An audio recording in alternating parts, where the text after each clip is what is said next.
Buenos días, mi nombre es Rafael Mendoza Albarrán, soy R3 de Dermatología del Hospital Universitario Puerta del Mar. Estamos en Cádiz, hace 14 grados y el cielo está despejado. Hoy vamos a continuar con el mes de sesiones que tratan sobre los linfomas cutáneos primarios y en concreto la sesión de hoy pues, se centra en el estudio de extensión y el estadiaje. Sabemos que los linfomas cutáneos primarios son linfomas no Hodgkin de células B y T en los que, digamos que afectan a la piel, pero sin evidencia de afectación extracutánea en el momento del diagnóstico. Esto, en la mayoría de ellos, es un criterio necesario para establecer el diagnóstico del linfoma cutáneo primario. Tienen además una serie de características clínicas, histológicas y también un comportamiento pronóstico muy diferente de los linfomas ganglionares morfológicamente similares y por tanto van a tener también diferentes tipos de tratamiento. Repasando un poco la clasificación, ha ido siendo actualizada, propuesta por primera vez en 2005 por la OMS y la EORTC, y siendo actualizada cada X tiempo. Tenemos la primera actualización en el 2008, 2016 y la última actualización, que es la que a día de hoy pues, está vigente, del 2018. Y en esta última pues añadían distintas digamos, nuevas clasificaciones, algunas de ellas provisionales, pero no me voy a detener en esto porque ya se dio en en la primera sesión de este mes. Lo que sí me interesa es hablar de cifras, y es que el 75-80% de los linfomas cutáneos primarios son de células T, siendo solo el 20-25% de linfocitos B. Hablando en concreto de los linfomas cutáneos primarios de células B, en concreto de su estudio de extensión y estadiaje, tenemos que tener en cuenta una serie de consideraciones generales. Y es que, como decíamos antes, es criterio necesario una ausencia de enfermedad extracutánea en el momento del diagnóstico. Por tanto, nuestro estudio de extensión inicial se va a centrar en que efectivamente estemos ante un linfoma cutáneo primario, es decir, descartar que eso que vemos en la piel sea una afectación secundaria por un linfoma sistémico, ¿vale? Y solo la micosis fungoide y el síndrome de Sézary se consideran siempre linfomas cutáneos primarios. En el estudio de extensión de los linfomas cutáneos tipo B, tendremos que hacer, como en todos los pacientes, una historia clínica completa. Nos centraremos en los síntomas B y síntomas órgano-específicos y una exploración clínica minuciosa, pues donde palparemos si existen visceromegalia, todos los territorios ganglionares en busca de adenopatía, y otra cosa importante es la cuantificación de la afectación cutánea. Si es solitaria, si afecta a una región corporal o si por el contrario es generalizada. También practicaremos una analítica de sangre y en ella tendremos que solicitar sobre todo hemograma y fórmula leucocitaria, una bioquímica completa con LDH y beta-2 microglobulina, serologías de virus de hepatitis B, hepatitis C, virus de Epstein-Barr, citomegalovirus y herpes 8 y serologías y PCR de Borrelia burgdorferi. Esto es sobre todo porque se ha visto que en áreas endémicas de infección por Borrelia se ha asociado con linfoma cutáneo primario de células B de la zona marginal. No tanto es así en áreas no endémicas como Asia y Estados Unidos. También un proteinograma para excluir gamma-apatía monoclonal y una citometría de flujo en sangre periférica. Las pruebas de imagen, según las distintas guías clínicas, recomiendan realizar o bien PET o PET-TAC o TAC, y siempre como mínimo de tórax, abdomen y pelvis. Incluiremos cuello si las lesiones, o si hay lesiones cutáneas o en ganglios palpables en cabeza y cuello. Sobre la biopsia de médula ósea, en general no existe consenso sobre cuándo realizarla. Sí que es verdad que casi todas las guías coinciden en que es obligatorio en el linfoma B de célula grande intravascular y en el linfoma cutáneo primario difuso de célula grande tipo pierna. Sería opcional en el linfoma cutáneo primario de células B de la zona marginal y aconsejable en el centro folicular. Según esto se basa en recomendaciones que emiten desde este artículo, ya que distintos autores reportan una serie de casos en los que el 11% de los linfomas cutáneos centrofoliculares daban positividad a la biopsia de médula ósea y en algunos casos esta fue la única manifestación de enfermedad extracutánea. No tanto era así para los de la zona marginal, que solo mostraban una positividad de biopsia de médula ósea del 2%. En cuanto al estadiaje, la ISCL y la ORTC propusieron en el 2007 una clasificación de TNM general para todos los linfomas cutáneos primarios que no fueran ni micosis fungoide ni síndrome de Sézary, y es la que a día de hoy está vigente. En cuanto a la clasificación T, pues se centra en la afectación cutánea, ¿no? T1 si es una lesión solitaria, A menos de 5 o B más de 5 centímetros. El T2 ya sería una afectación cutánea regional con múltiples lesiones limitadas a una o dos regiones contiguas del cuerpo. A en menor de 15 centímetros, B entre 15 y 30 y C mayor de 30 centímetros. Y el T3 ya sería una afectación cutánea generalizada. El T3A, múltiples lesiones que afectan a dos regiones del cuerpo que no son contiguas, y el B más de tres regiones no contiguas. La evaluación en ganglionar, N0 no tiene ganglios patológicos. N1 sería un ganglio periférico de la región que drena a la zona donde está afectada la piel.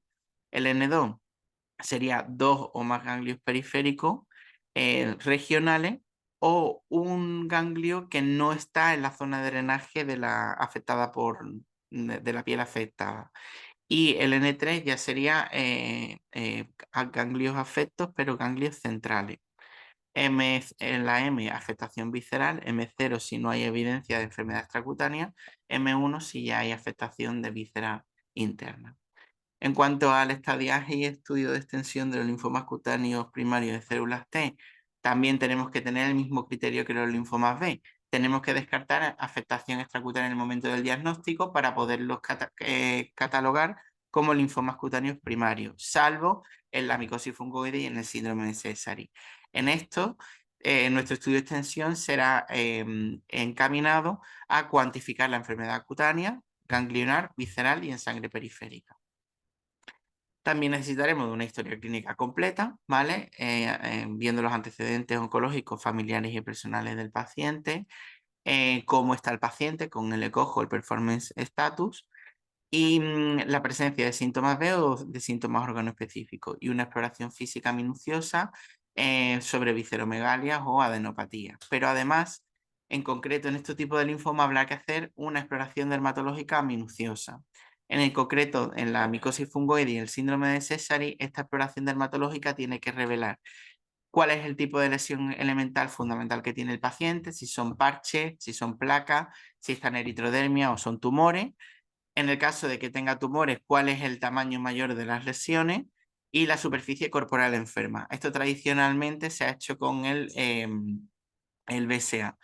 Lo único que, bueno, se queda un poquito corto, ya que en la clasificación TNM solo contempla un BSA o menor del 10% o mayor del 10%. No tiene en cuenta afectaciones cutáneas que se quedan entre medio, y por tanto perdemos información clínica que puede ser relevante. Para eso, pues se empleó o se desarrolló una escala, la M-SWAT, que es como el PASI o el EASI de la micosis fungoide. Es una fórmula bastante sencilla.